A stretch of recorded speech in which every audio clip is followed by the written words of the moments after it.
That was a fun game, a fun locker room. A lot of guys got an opportunity to play, but I think the biggest thing for us is we got better. Our goal today was to, first of all, really show some maturity and challenge them on Monday.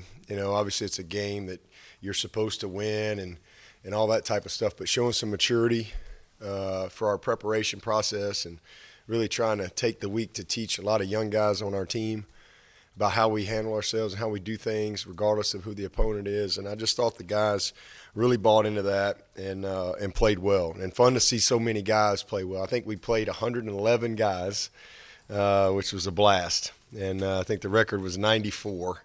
So we shattered that.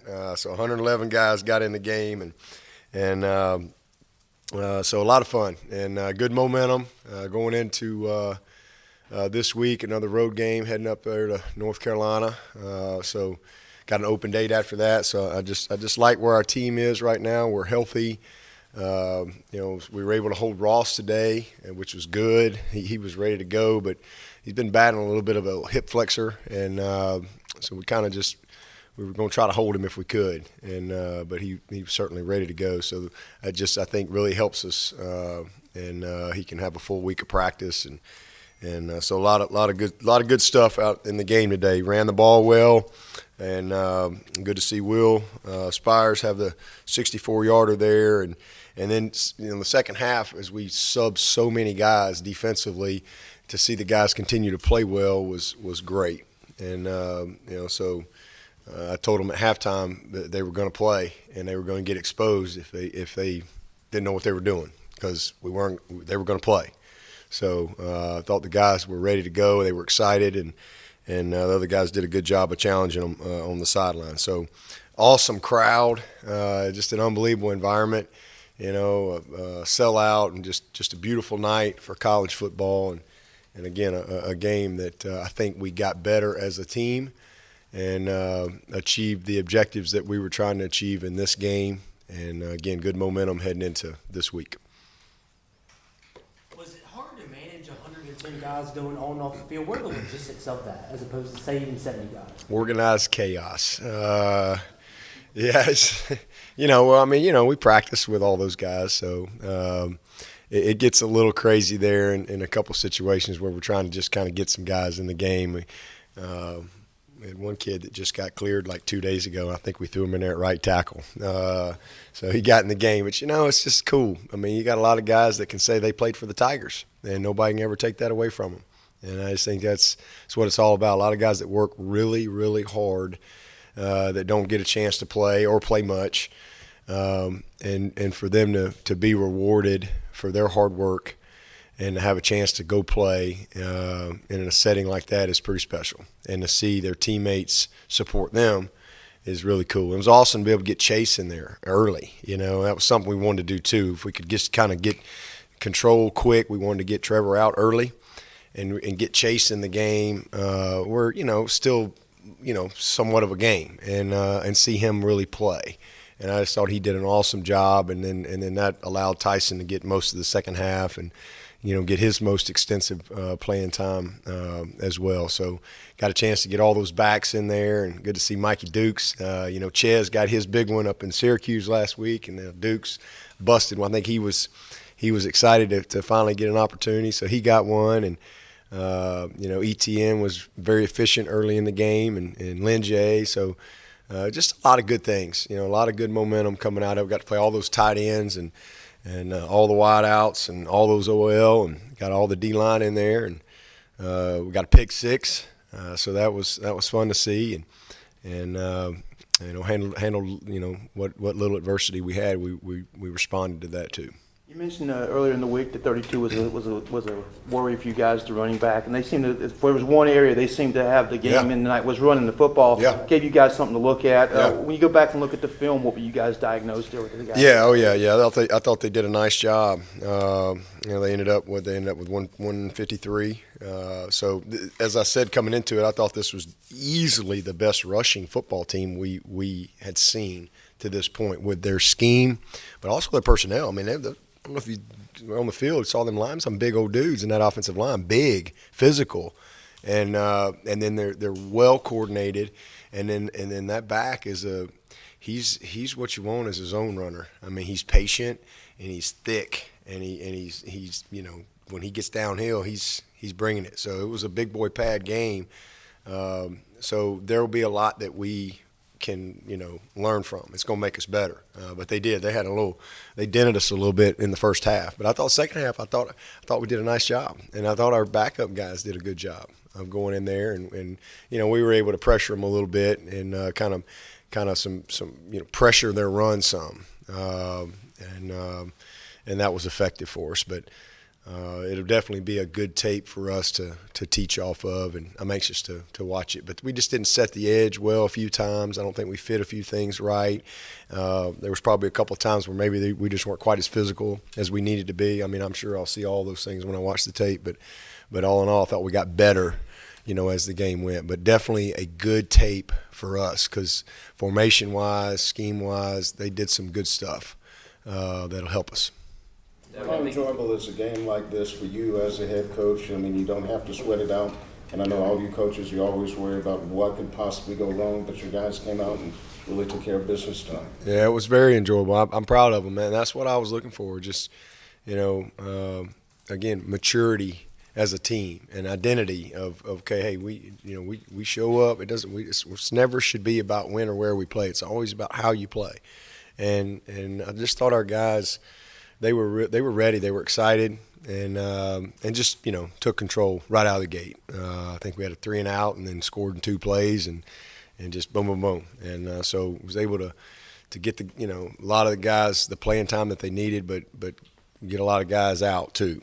And so just the mindset that they had, and again the leadership and the readiness was good for me to see. I think that's what I was looking for and what we saw, and then again being able to play so many guys, that's going to benefit us. Coach, when you're looking at a game like this where you're able to get it in hand pretty early on, what is it that you're looking for specifically when you know it's time to pull that first string? Is that something that you kind of decide before the game, or do you let the game itself dictate when it's time to put the second stringers in? No, I mean you certainly let the game play out. I mean you don't know how the game's going. It's got to happen. But we was pretty quick that they were overmatched, and so once we got control of it, then it was about we did some selective subbing. In the second half, we did some wholesale subbing, and just challenged them. Hope you've been paying attention, because if not, again, if they score, guys. I don't care. You're going to be exposed, and we're going to hold you accountable. So I'm not going to be running guys out there in the fourth quarter. You better be ready to play. And so I just thought they responded, and I thought they went out and they did a nice job. And you saw a lot of good guys. You saw Landon Zanders go out there and make a big play. I guess that goes down as a sack. So it was awesome. Just a lot of guys getting an opportunity to do a bunch of good stuff, and got a bunch of guys in on that D-line and got all the backers in the game. Jake, good to see Jake make I think he had a big TFL, and Spector's getting better and better, and Kane, McGuire, all those guys, Jalen Phillips, Booth, they all got an opportunity to get in there. Sheridan, so it was good. Did you like that you were able to get Ngata some momentum and confidence there? Yeah, and so we kind of went to our second group pretty quick at wideout, and it was good to see him. He took a screen and made a big play. He's a hard guy to tackle, and then obviously had a nice play down to the goal line, almost got in, and then the big catch over on their sideline was a great throw by Chase. Really kind of put it up there and let him run under it, and he did a nice job with his release and getting free. But yeah, he's a guy that he's going to continue to show up, throughout the season. He's just going to get better and better, and there's going to be games where games going to be tight and things like that, and he's a guy that I know we'll be able to count on in those crunch situations as they come. What's your comfort level with Chase Bryce when you keep putting him? I mean, I think we got the 2 best quarterbacks in this league. I really do. I mean, if that answers your question. So I got great comfort. I mean, I think he's as good as I really do. I think those 2 guys could play for anybody. A really, really talented player. You know you got to look at the film, but it's just a flash of what you saw Tyson today and what he did. He did a nice job. You saw some things that he could do with his legs, and he was a little amped up. He threw that one almost into the bleachers through the goalpost. I was like, holy cow. He just literally chunked it a mile. So I think he was just a little jacked. But he hadn't really had, extensive playing time. So it was good. And, the one, the pick, he was trying to hit the inside guy, and he just threw it high. And it sailed over and missed that guy, and then the other guy ended up getting the ball. But he did some nice things. He really understands, the plan. He gets it, and he's a dynamic guy, and he's just going to get better and better. So it was just a lot of fun to see him be able to go out there and play and get some opportunity. Even got on McClure in there at the end. Here's a kid that tore his ACL at the Cotton Bowl. Out there in the dome, getting ready for, he's just a scout team quarterback and tears his ACL. And, for him to work his way all the way back from an ACL and have an opportunity to get in a game, that's just really cool. You mentioned a lot of guys getting opportunities. What's it feel like as a dad to see Drew get this catch? Yeah. Drew got in there. Drew got, he got a chance to get, I think he got in there pretty early. Robbie put him in there pretty early on the hold. Maybe second quarter or so, as he had been wanting to get him in there, and so he got to hold and did a good job there, and then he had an opportunity. I think he had one catch and did a good job, so it was fun. And Will had a nice game. Obviously, he messed that punt return up. He just tried to do too much, and he don't hardly ever drop a ball. That's why he's back there, and that's a classic example of just trying to do too much, and that's a definite fair catch situation right there, unless it's just a bad, terrible punt, and so he'll learn from that. But he came back and handled one, and I thought it should have been a penalty probably on the fair catch, and then had a couple catches too. So it was a good productive day. But yeah, I was happy for Drew. He redshirted last year, and see him get an opportunity to get in there, it was fun. And several guys. We got a lot of Carter Grooms got an opportunity, and Will Brown, and those guys are good players. Just don't get a lot of opportunity, but it's good to see them take advantage of it when it comes. 109 players have dressed. Is that a teachable moment with DK, the personal foul? Yeah, I mean that's just unacceptable. And it's you got to walk away from that, and it doesn't matter, what the other guy's doing. I'm not worried about the other guy. I'm just worried about our guy. And so definitely. That was a costly penalty and avoidable. Again, emotions are high, but you just gotta walk away. And so definitely a teachable opportunity for him. Of the 109 players you guys dressed, were any of the guys you had to pull off the bench to sit them inside to get dressed to play? Well, we played 111, so not 109. We played. Street clothes were No. Everybody was dressed. Only guys that couldn't play. We got a few ineligible guys on the roster, and then a couple of hurt guys. Blake Vincent was out, and of course we held Ross, and that's really about it. I think we got most everybody else in there. So even put Herb Street. We even put Herb Street, Jake, who plays corner. We threw him out there at wide out because we weren't going to get back on defense. So he's a two-way Herb Street. So it was he's running out there, and they were like, "What are you doing coming in here?" It was funny. I was like, "Just go out there and be a wide out. You'll be all right." It was good. What does it say about your program where you have a guy like Trevor Lawrence who only plays 3 offensive series, but then is so eager or not so good on the sidelines to support his teammates? Yeah. Well, I mean, again, that's just who we are, we want to beat the opponent, but we don't want to embarrass anybody. I mean, that's not the objective. Obviously, we could have scored 100 points if we leave Trevor Lawrence out there, and he could have had all kind of stats, and he could be written up for the Heisman this week. But we ain't interested in that. We're just interested in winning the game and trying to win with class and not get anybody hurt and those type of things, and grow our team. So I thought he did a great job, again, right out of the gate. A nice couple plays and nice couple drives, and so it was good to be able to get him out. And I don't think he touched the ground all night, and that was good with me. Did you spend time with Will Huey this week? Well, we talked on the phone and text back and forth, and it was good to get a chance to really finally meet him and talk to him, and got a chance to meet his wife. Kath came out and met his wife and his little boy Eli. So it's a great family. I told him after the game, just stay the course. He's on the right track. They're going to get it going there. He's about the right things, and a class guy. I think again one of the bright young coaches in this business that's got a bright future. Anything new on Vincent's knee? No, his I don't know what they actually call it, but he just his kneecap popped out in practice. So they got to decide. It'll probably be this week sometime. Probably decide if they can just brace it and he can play with it, or if it's something that he's going to have surgery. I don't know. So still kind of up in the air on him. Matt Bockhorst showed his mean streak again tonight, taking that safety down into the end zone and burying him. Talk about Matt and what he brings to this team.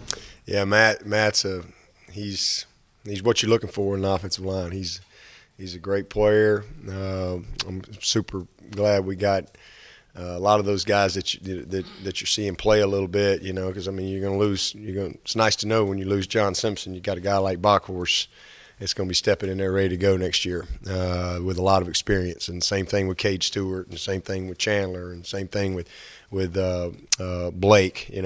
Blake's a talented player for us. So we got a good group, and Putnam, he got a lot of experience tonight. He's a guy that'll get some experience all throughout the year. So again, you're losing some really good guys, and to know that you got a bunch of guys like that'll be able to plug in there with Carmen, Jordan McFadden. It'll be a good group next year. We're gonna lose 4 really good players, but we'll have a really good group ready to go, and then a good signing class coming in. What do you think of Lynn Jay sort of jumping over the top like that? Coach Elliott is saying it's kind of a lost art. I think he's been dreaming of doing that for a while. It's just been about when he could get the opportunity to do it, and that was one of those where I think he knew he was going to get the ball, and he looked like he had trampolines in his shoes. He just shot up the air, but he was excited. He's a ball of energy and very competitive, and it was a great play. That's all I can say. I used to see that all the time. Back in the day, you'd see Bo Jackson over the top and Herschel Walker and all those guys. That used to be Major Ogilvy and Tony Nathan back in the days. They'd jump over those piles, and and they you got away from that over the years. So Lynn Jay bringing it back, old school. Did you ever think you'd be a part of a movie? Did I ever think I'd be a part of a movie? Not necessarily. I've had a lot of people ask me, who's going to play me in the movie. I've had that question many times, but me personally in a movie, not really. But like the lady asked me tonight, she's like, she asked me that question, did you ever? And I'm like, well, she said, are you sad you're not in the movie or something like that? I'm like, we're in the movie. We're standing right here. I'm here. You're here. They're making a movie. We're here. We're a part of it. So it was kind of neat. I actually stood there for a second when I was walking off at halftime and just kind of watched them come down the hill. It was wild. I assume it went well at the run plays and stuff on the field. Yeah. It's not like regular plays. It's like they have it set up mid-play. Oh, really? Oh, okay. Put them in a position and put them in pause, and then they would drop a flag and let them play out. Oh, okay, the okay. The funny part was watching the Ray swap places. Huh. They would, like, the one guy would make a tackle, and then the real Ray would go jump in. Our Ray? Like the real Ray? The actor Ray, then they had a double for him. Oh, okay. Corey Crawford was one of the players. Oh, wow. Y'all remember Corey Crawford? Yeah, he popped up at practice the other day. I'm like, what are you doing here? And he's like, I'm in the movie. So that was pretty cool. So he was one of them. Yeah, pretty neat. That was a pretty neat deal. When you want to sub in the fake Ray. Yeah, it was great. I'm curious, who would you want to play you in a movie? Oh, that's easy, Matthew McConaughey. I've said that many times. I've said that many times. He might be a little busy. He's a Longhorn. So he'd be my top choice for sure. Tom Cruise is too short.